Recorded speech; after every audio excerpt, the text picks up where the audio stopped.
Welcome to the Sales Influence Podcast, where we talk about finding the why in how people buy. I'm your host, Victor Antonio. Super excited to be here with you again. Thank you for listening. I appreciate your listening to me. Now, you ever have a client say, I'm just not ready to commit. I'm just not ready to commit. And that's an interesting statement because where do you go from there? I'm not ready to commit. What do you say? Well, when will you be ready to commit? That's not the best approach. So what I want to do in this podcast is I want to frame a scenario where you might hear the I'm not ready to commit. And then I'm going to give you some solutions as to what you can do to move the sales forward. You ready? Here it comes. Client says, I'm not ready to commit. That's the problem. Now, let's take a step back. Let's say you're in residential sales. You're trying to sell them on a pool. Maybe you're selling windows, you're selling doors, you're selling landscaping, you're selling pest control. You get the idea. You're selling to a homeowner. And after a great presentation, we always move into the proposal phase and, get pricing on the table. That's what great salespeople do, right? We've gone through the educational phase. We've understood their needs. We've presented a decent, if not great solution. We now move in to putting the proposal on the table. And after reviewing the pricing, the client says, you know what, send me a formal proposal and give me a week or so. Send me a formal proposal, send me your final proposal, and then give me a week or so. And then what's the translation when you hear that? Well, one is that they're not ready to buy. That's one way of translating what they just said. Two, they're not ready to buy, but they're not ready to buy from you. Three could be is that they're going to use that information. You send them a bid, they're going to use that information and maybe use it to price it against other vendors to beat them down on price. This does happen. So when you hear this, I'm not ready to make a commitment, send me a formal proposal, what I want you to do is stay in the sales pipe. What do I mean by stay in the sales pipe? You ever see surfers? They always talk about stay in the pipe, stay in the tube, stay right in that sweet spot of selling. In their case, surfing. In your case, selling. So what does that mean? When the customer says, send me a formal proposal and give me a week or so, you know that if you go back to your office, you're going to spend an hour, maybe 2 hours putting a proposal together. You're going to send it to them, and what's going to happen? They're going to go dark after a day or two, right?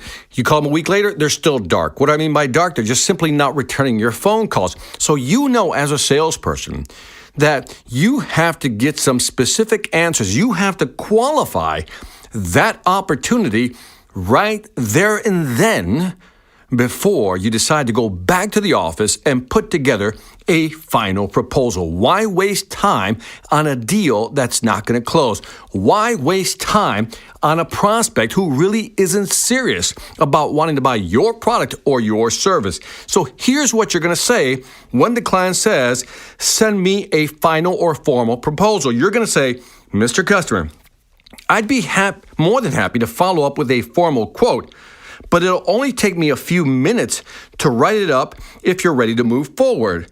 Does that sound better? Or how does that sound? Now, what are we doing? We're asking the customer, I don't need to go back to my office.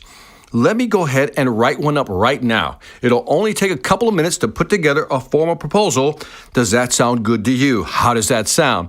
Now, based on the customer's reaction to that statement, you'll know if you're dealing with a real opportunity or a person who isn't being genuine. So if I say something like, I can put the proposal together right now, put the numbers down, how does that sound to you? And if you start here and say, well, yeah, okay, go ahead and do that, but I still need to think about it. At that point, you know that you're dealing with somebody who's being disingenuous, not being very straightforward. You could also say something like this, Mr. Customer, I can give you a formal quote right now if you're ready to get started. So again, I can give you a formal quote right now. We can do this right here, right now, if you're ready to get started. Now, I understand that certain companies, certain services that you may offer is that you'll have to go back to the office and pull together a final proposal. I get that. But there's nothing wrong with trying to advance the sale if you can do the proposal right there and then. So if you have that ability where you can close the deal right there and then, where you can actually do the proposal right there and then, do not, I repeat, do not wait to go back to your office to send them a formal proposal. That's the formal proposal. That's the number. And then you're going to wait to see how they react. And you may get something like this. Well, I'm just not ready to commit. I'm just not ready to commit. So let's assume that that's what we're going to hear. I'm just not ready to commit. And again, what do you do in this situation? You said, look, we can do the proposal. How does that sound? We can do it right here. How does that work for you? Well, okay, that's great, Victor, but I'm just not ready to commit. And at this point, you have to kind of go in again to qualify the opportunity. You'll say something like this. I'm going to give you two ways to deal with this. When the customer says, I'm not ready to commit, here's option number one. When someone says to you the following, I'm not ready to commit, this is what you're going to say.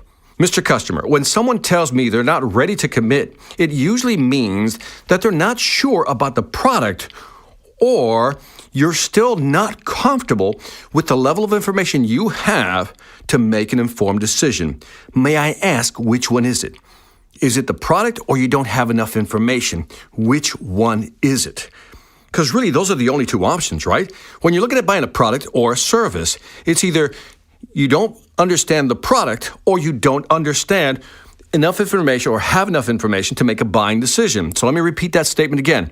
Mr. Customer, when someone tells me they're not ready to commit, it usually means that they're not sure about the product, or you're still not comfortable with the level of information you have to make an informed decision. May I ask, which one is it? Now, see how polite that is? And what am I doing mentally to the customer? I'm funneling them. I'm giving them two options here. Is it product or is it information? Which one is it? Option number two. If you don't like that statement, try this one. Mr. Customer, when someone tells me they're not ready to commit, it usually means that they're not sure about the product, or you still have some lingering questions or concerns. May I ask, which one is it? And I want you to slow down. May I ask, which one is it? And again, if you can slow down your velocity, how fast you speak, drop your tone, and ask with a sincere curiosity. For example, Mr. Customer, when someone tells me they're not ready to commit, it usually means that they're not sure about the product, or you still have some lingering questions about or concerns. Which one is it? Because I'm here to help. See how I did that? So you have two options. And again, what you're looking for is the customer's response. How they respond will tell you how sincere they are about buying from you. This will tell you if it's worth going out and doing a quote. In other words, creating a formal quote to come back. So if the reaction is, well, I understand the product, Victor. I got the product, but there's still some questions over here. Well, great. Now we can have, in terms of interaction with the customer, with the prospect, now you could have a real conversation about what those concerns are.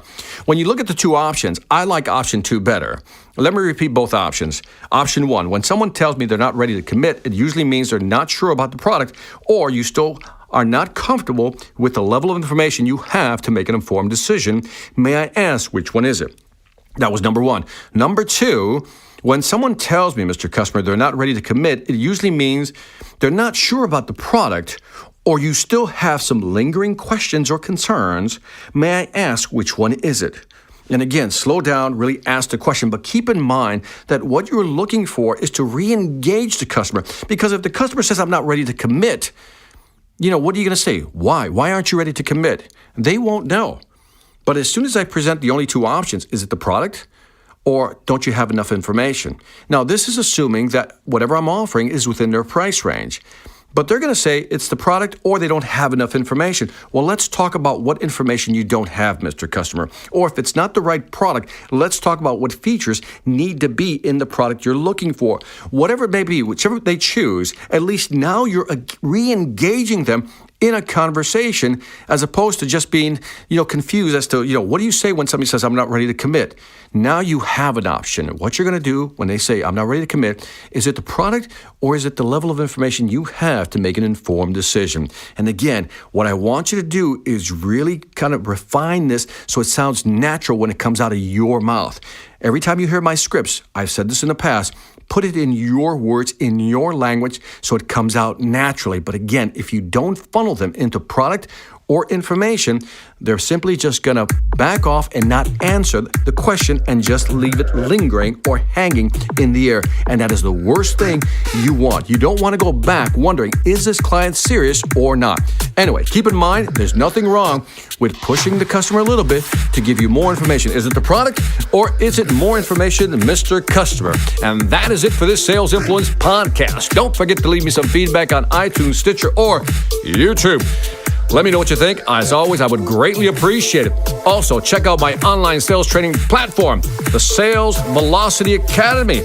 Again, we got 40 courses, 400 videos. This library is growing. We've priced it so anybody can get on the platform. For more information, go to www.salesvelocityacademy.com if you're serious about increasing your sales velocity. Lastly, I want to thank you. This is Victor Antonio, always reminding you, selling ain't hard when you know how. Take care.